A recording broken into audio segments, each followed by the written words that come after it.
नमस्कार दोस्तों, स्वागत है अपने YouTube channel top trending GK में। दोस्तों आरआरबी एनटीपीसी जो अंडर ग्रेजुएट यानी 12th लेवल जिसे आप CN06/2024 के नाम से भी जानेंगे, तो इसका यहाँ पर ऑफिशियल नोटिफिकेशन जारी हो चुका है। टोटल यहाँ पर आरआरबी वाइज पद हैं वो भी शो हो चुके हैं और क्या क्या पैटर्न में बदलाव हुआ वो देखेंगे। सेकंड चीज़ देखेंगे आरआरबी वाइज वैकेंसीज, उसका एक सही घटता हुआ क्रम देखेंगे, यानी सबसे अधिक वैकेंसीज किस आरआरबी में है उसके बाद किसकी है। तो पूरा यहाँ पर ऑर्डर वाइज देखने पर मुंबई में टोटल 699 हाईएस्ट वैकेंसीज, इन सभी आरआरबी में से 21 में से मुंबई में सबसे अधिक, और सबसे कम की बात करें तो मालदा में महज 12 वैकेंसीज। तो यहाँ से आपको एक आइडिया लगेगा कि किस आरआरबी से आपका फॉर्म भरना चाहिए। तो इस वैकेंसीज का पैटर्न देखेंगे, साथ ही साथ एग्जाम पैटर्न में क्या बदलाव हुआ वो देखने वाले हैं।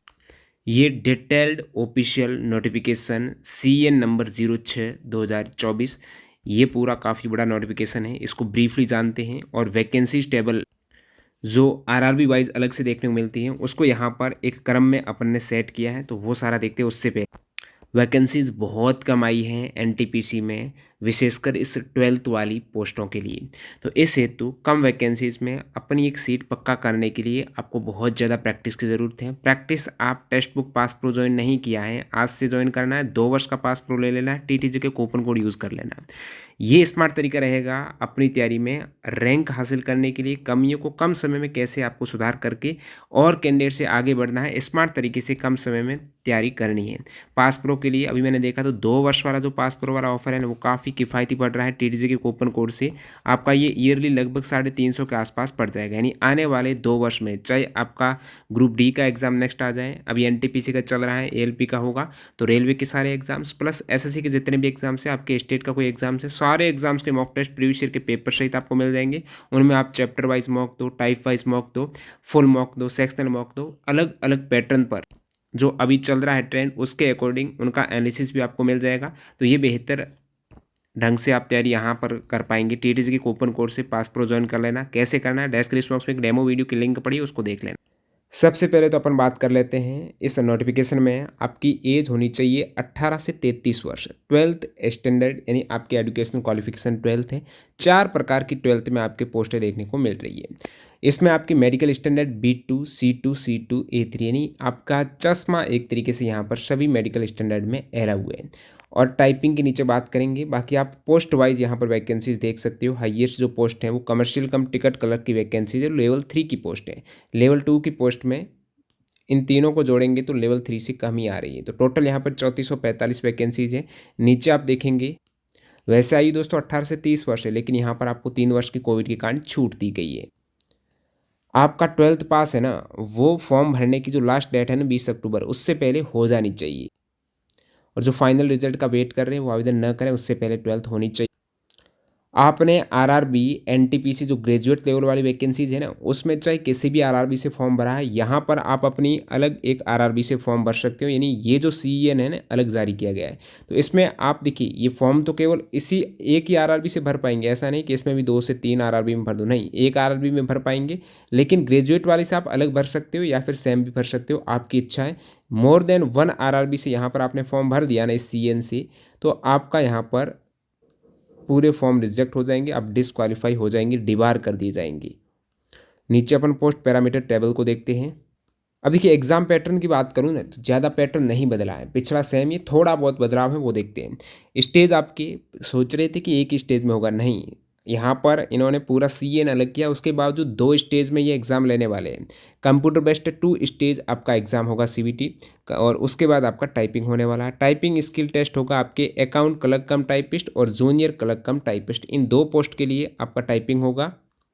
उसके बाद आपका डीबी और मेडिकल होता है, और जो एक पोस्ट है आपकी कमर्शियल कम टिकट क्लर्क लेवल 3 की और ट्रेन क्लर्क लेवल 2 की, इन हेतु केवल 2 स्टेज का सीबीटी एग्जाम्स होगा, उसके बाद डीबी होगा और मेडिकल होगा, कोई टाइपिंग नहीं होगा। 2 पोस्ट के लिए टाइपिंग है, 2 के लिए नहीं है। और आपको बता दूं जो कितने गुणा कैंडिडेट यहाँ पर क्वालिफाई किए जाएंगे, तो आरआरबी वाइज जो शॉर्टलिस्ट कैंडिडेट किए जाएंगे ना सेकंड स्टेज सीबीटी के लिए, वो आपकी वैकेंसीज के 15 गुणा है। पिछली बार 20 गुणा थे, एक बदलाव ये किया है कि अब की बार ये 15 गुणा करेंगे। और जो टाइपिंग के लिए नेक्स्ट सेकंड स्टेज के बाद पास करेंगे ना, वो 8 गुणा करेंगे, ठीक है। एक और पॉइंट है, मान लेते हैं एक कैंडिडेट है फर्स्ट स्टेज सीबीटी में ओबीसी से सिलेक्ट हुआ है, तो नेक्स्ट सेकंड स्टेज में भी वो ओबीसी से काउंट किया जाएगा, चाहे उन्होंने कट ऑफ जनरल से पार कर दिए फिर भी ओबीसी के एक सीट वो सिक्योर कर लेगा, क्योंकि फर्स्ट स्टेज में उसने ओबीसी से यहाँ पर रैंक हासिल की थी, मेरिट में आया था। तो shortlisted for subsequent stage, next stage में भी ही या C will be continue to be considered as OBC, ये एक पॉइंट है। नेगेटिव मार्किंग एक तिहाई।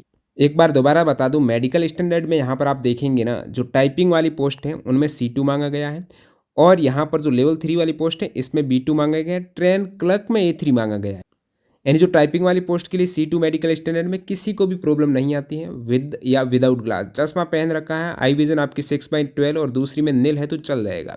और B2 है ना जो लेवल 3 वाली पोस्ट है, उसके लिए आपका टाइपिंग स्टैंडर्ड यहाँ पर B2 यानी 6/9 और दूसरी आँख 6/12 है, चश्मा के साथ चल जाएगी। आपका जो चश्मा है ना वो 4 डायोप्टर से ज़्यादा नहीं होना चाहिए। A3 में भी आपके विद ग्लास चल जाएगा, लेकिन A3 में आपको बता दूं, यदि आपके लासिक कर रखा है तो A3 में नहीं चलेगा, B2 में चल जाएगा। A2 A3 में लासिक सर्जरी है वो अलाउ नहीं है। बाकी 6/9 दोनों आँखें होने चाहिए A3 में, विद और विदाउट ग्लास। अब यदि ग्लास के साथ है तो ध्यान रखना आपकी चश्मा की पावर 2 डायोप्टर से ज़्यादा नहीं होनी चाहिए A3 के लिए, ये पॉइंट है। काफ़ी कैंडिडेट की चश्मा है लेकिन 2D से ज़्यादा है तो उनको प्रॉब्लम यहाँ पर A3 में क्रिएट हो जाती है, लासिक भी अलाउ नहीं है। और A3 में आप टोटल वैकेंसीज देखेंगे तो 72 है, तो ज़्यादा टेंशन लेने की ज़रूरत नहीं। आयु जो आपके 18 से 33 वर्ष मांगी गई है ना, यानी आपका जन्म है 1/1/2007 है, इसके बाद का नहीं होना चाहिए। इससे पहले चलेगा, ये डेट को भी चलेगा, नॉट लेटर देन, इसके बाद का नहीं होना चाहिए। यदि आप UR EWS है तो आपका जन्म 2/1/1992 से पहले का नहीं होना चाहिए, नॉट अर्लियर देन, इसके बाद का चलेगा, ये डेट भी चलेगी। ओबीसी यानी ये वाली तो सभी के लिए सेम है। ओबीसी के लिए आपका जन्म 2/1/1989 से 1/1/2007 के मध्य, SC ST के लिए आपका जन्म 2/1/1987 से 1/1/2007 के मध्य, ये वाली डेट है ना, ये इंक्लूड है, चलेगी, ठीक है। लास्ट डेट से पहले आपका ये सर्टिफिकेट हो जाना चाहिए। एनटीपीसी में आपने देखा है जो FAQ आया है कि लास्ट डेट जो फॉर्म भरने की है उससे पहले आपका ओबीसी SC ST का सर्टिफिकेट आपके पास होना चाहिए। एग्ज़ाम पैटर्न की बात करें, बदलाव नहीं हुआ है। सीबीटी एग्ज़ाम्स वही आपका एनटीपीसी ग्रेजुएट वाला ही है। टोटल यहाँ पर 100 क्वेश्चंस, 90 मिनट का समय, 40 जीके के, 30 मैथ्स के, 30 रीजनिंग के सवाल हैं और एक तिहाई नेगेटिव मार्किंग है। और नीचे आप देखेंगे यहाँ पर शॉर्ट लिस्ट जो कैंडिडेट किए गए जाएंगे सेकेंड स्टेज में, तो वो 15 गुणा अभ्यर्थी बुलाए जाएंगे। सिलेबस देखेंगे मैथ्स का आपको एक तरीके से सेम सिलेबस दिखेगा, और फिर यहाँ पर रीजनिंग का सेम है। जीके का भी आप सिलेबस देखेंगे, करंट इवेंट से इन्होंने स्टार्ट किया है और पूरा पोर्शन यहाँ पर इंक्लूड कर दिया है। हिस्ट्री है, स्पोर्ट्स है, जनरल साइंस, लाइफ साइंस है, यानी सारा यहाँ पर UN वाला सेम सिलेबस है पिछले वाला, ठीक है। सेकेंड स्टेज CBT की बात करें तो यहाँ पर कैंडिडेट 15 गुना जो बुलाए जाएंगे, ध्यान रखना सेकेंड स्टेज में लेवल वाइज अलग से एग्जाम नहीं होगा। पिछली बार लेवल वाइज अलग था, यानी लेवल 2 का एग्जाम अलग था, 3 का अलग था, ये अब की बार नहीं होने वाला। सेकंड स्टेज में सेम चीज़ जो आपको देखने को मिल रही है, 50 क्वेश्चन जीके के, 35 मैथ्स के, 35 रीजनिंग के, 120 क्वेश्चन, 90 मिनट का समय है। और नीचे आप देखेंगे एक तिहाई नेगेटिव मार्किंग, सेम यहाँ पर सिलेबस को फॉलो किया गया है। उसके बाद यहाँ पर बात करूँ टाइपिंग स्किल टेस्ट किसके लिए होगा, तो यहाँ पर सेकेंड स्टेज CBT में जो candidate account clerk cum typist और junior clerk cum typist post को प्रेफर कर रहे हैं उनके लिए होगा टाइपिंग टेस्ट है। टाइपिंग टेस्ट की बात करें तो यहाँ पर 30 वर्ड पर मिनट आपकी स्पीड होनी चाहिए, और इंग्लिश में, हिंदी में बात करें तो 25 वर्ड पर मिनट चल जाएगा। उसके बाद आप बात करेंगे DB होगा। यहाँ पर अपन एग्जाम पैटर्न की बात कर रहे हैं तो फर्स्ट स्टेज CBT लेवल 3 और लेवल 2 यानी ये चारों पोस्ट के लिए सेम है, और सेकेंड स्टेज CBT भी सभी के लिए कॉमन है, अलग से नहीं होगा। पिछली बार अलग हुआ था, अब की बार अलग नहीं होगा, ये ध्यान देना।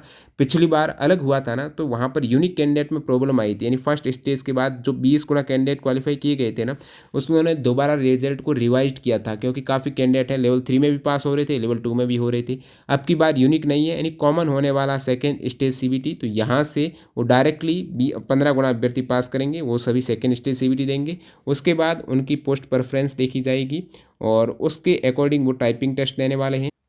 मेडिकल होगा, फिर देखा जाएगा उस टाइपिंग टेस्ट उन्होंने दिया है उसमें फिट है उस पोस्ट के लिए, या फिर दूसरी के लिए है उसमें मेरिट में आ रहा तो उस पोस्ट के लिए वो एलिजिबल हो जाएगा।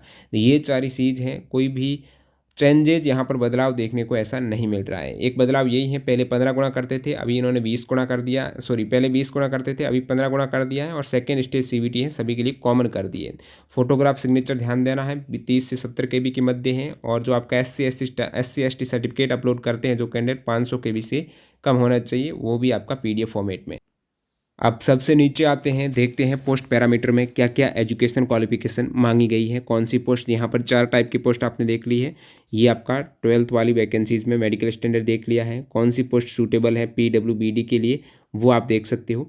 उसके बाद यहाँ पर एजुकेशनल क्वालिफिकेशन देखेंगे ना, सभी पोस्ट में आप देख पा रहे हो 12th और its equivalent with not less than 50% marks in the aggregate. 12th में आपके 50% से कम है ना तो दिक्कत हो जाएगी। 50% मार्क्स होने चाहिए 12th में। 50% marks is not be insisted upon in case of SC/ST person with benchmark disability, ex serviceman and candidates who purchase qualification higher than 12th। ध्यान रखना, मान लेते हैं कि आपके 12th में 50 नहीं है, लेकिन आपकी क्वालिफिकेशन 12th से ज़्यादा है, ग्रेजुएट कर रखी है, तो चल जाएगा 50 नहीं है तो भी। और यहाँ पर एक और छूट है, SC/ST और एक्स सर्विसमैन के 50 नहीं है तो भी चल जाएगा। सेम चीज़ सभी पोस्ट के लिए यहाँ पर आप देख पा रहे हो 50% वाली। और आपने यहाँ पर देखा टाइपिंग प्रोफिशिएंसी इंग्लिश हिंदी, यानी टाइपिंग होगी। 2 पोस्ट ऐसी है जिसमें टाइपिंग होने वाली, तो टाइपिंग वाला, बाकी सभी में सेम 12th वाला है। तो ये चीज़ है, कोई बदलाव नहीं है मेजर। नीचे आप देखेंगे तो यहाँ पर आपको RRB वाइज वैकेंसीज देखने को मिलेगी। तो इस सभी वैकेंसीज को, RRB वाइज वैकेंसीज हैं उसको एक टेबल में अपन ने अलग कर दिया है। जैसे कि अहमदाबाद में टोटल 4 पोस्ट है ना, उनमें से 3 पोस्ट में वैकेंसीज है, 210 वैकेंसीज है ऐसे। और अहमदाबाद में 1 से अधिक यहाँ पर रेलवे या प्रोडक्शन यूनिट है, तो उनमें आपको प्रेफरेंस बढ़ाई जाती है। नहीं, इन सभी वैकेंसीज के लिए आप एलिजिबल हो, केवल एक ही RRB से आप अप्लाई कर सकते हो। इसी प्रकार यहाँ पर देखते हैं 21 RRB को अपन एक ऑर्डर वाइज देखते हैं। ठीक है, तो ये ऑर्डर वाइज कुछ इस टाइप से है, यानी टोटल वैकेंसीज 3445, जिसमें UR की टोटल है 1563, SC की टोटल 504, SC की, ठीक है, ST की 311, OBC की 762, EWS की 305 है टोटल। अभी टोटल है इन कैटेगरी की, लेकिन आप केवल एक ही RRB की उस वैकेंसीज पर आपका अधिकार रहेगा। जैसे कि सबसे कम वैकेंसीज अब की बार आई है मालदा की, आई है मालदा की महज 12 वैकेंसीज आई है। और आप RRB वाइज भी देख सकते हो मालदा की, जैसे UR में मालदा की 7 है, SC की 2 है, ST की 0 है, OBC की 3, EWS की 0 आई है। सेकेंड सबसे कम आई है वैकेंसीज पटना की, 20वें नंबर पर है वैकेंसीज के मामले में। 16 वैकेंसीज यहाँ पर पटना की देखने को मिल रही है, ये कैटेगरी वाइज है। सिलीगुड़ी की 42 वैकेंसीज आई है, ठीक है, थर्ड सबसे कम है। भुवनेश्वर की यहाँ पर 56 वैकेंसीज देखने को मिल रही है। और कैटेगरी वाइज तो आप देख ही सकते हो, जैसे जो कैंडिडेट OBC से है तो उनके लिए कौन सी वैकेंसीज लगेगी, OBC वालों के लिए OBC की 13 वैकेंसीज प्लस UR की 22 वैकेंसीज, इन पर यहाँ पर ये फाइट कर पाएंगे। जैसे SC का है तो SC की 9 वैकेंसीज, UR की 22, UR तो अनरिजर्व है, सभी के लिए यहाँ पर रहेगी ओपन। नेक्स्ट यहाँ पर भोपाल में वैकेंसीज है 58 वैकेंसीज है। अपन नीचे से चल रहे हैं एक तरीके से आरोही क्रम में, ठीक है, यानी बढ़ते क्रम में चल रहे हैं। तो भोपाल में 58 वैकेंसीज हैं। उसके बाद यहाँ पर वैकेंसीज की बात करें, बेंगलुरु में 60 वैकेंसीज हैं, धीरे धीरे बढ़ रहे हैं। कैटेगरी वाइज आप देख ही पा रहे हो, मुजफ्फरपुर में 68 वैकेंसीज है। नेक्स्ट यहाँ पर अजमेर में आपके 71 वैकेंसीज आई हैं, जिसकी कट ऑफ हाईएस्ट जाने वाली है। UR की 38 है, SC की 7, ST की 5, OBC में 14 वैकेंसीज है। मुजफ्फरपुर, इनकी कट ऑफ कम जाती है, ध्यान रखना मुजफ्फरपुर की, आप देख सकते हो। बाकी अलग से अपन वीडियो बनाने की कोशिश करेंगे कहाँ से आपको अप्लाई करना चाहिए। रांची की बात करें, रांची में यहाँ पर 76 वैकेंसीज, ठीक है, कैटेगरी वाइज देखेंगे यहाँ पर। उसके बाद यहाँ पर सिकंदराबाद में 89 वैकेंसीज हैं। अब देखिए 12 नीचे से ऊपर से 12वीं रैंक है, ठीक है, 12वीं रैंक है वैकेंसीज के मामले में, हाईएस्ट वैकेंसीज में 12वीं रैंक है। तिरुवनंतपुरम में 112 वैकेंसीज, यहाँ पर सैकड़ा का आंकड़ा पार हुआ।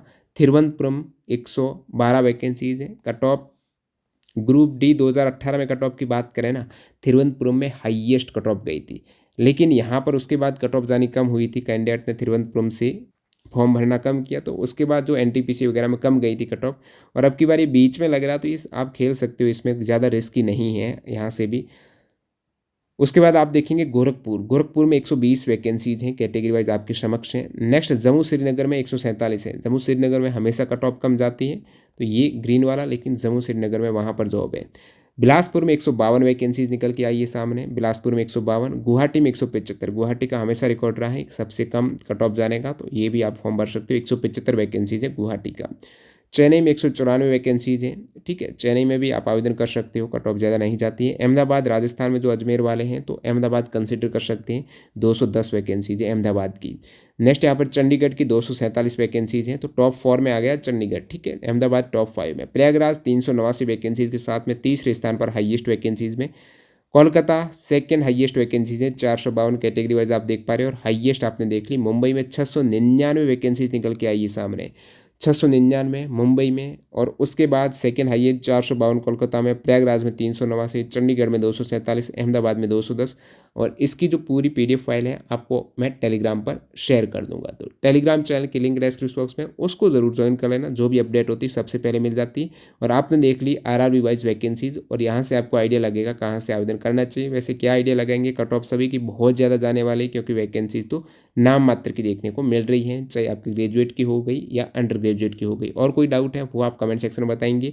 और न्यू कैंडिडेट हैं अभी, यदि इनकम वैकेंसीज में ये सोच रहे कि नहीं होगा सिलेक्शन, फिर भी स्मार्ट तरीके से तैयारी करके वो सिलेक्शन ले सकते हैं। तो टेक्स्ट बुक का पास प्रो आपके पास ज़रूर होना चाहिए। टीटीजी के कूपन कोड यूज़ करके पास प्रो ज्वाइन कर लेना। कैसे करना है, एक डेमो वीडियो लिंक पड़ी है डिस्क्रिप्शन बॉक्स में, उसको देख लेना। 2 वर्ष वाला ले लेना, 2 वर्ष में जो भी वैकेंसी यदि कंप्लीट नहीं होती 2 वर्ष में तो हो ही जाएगी, तो उस केस में वो काम आएगी चीज़ें। मिलते हैं नई वीडियो में, धन्यवाद।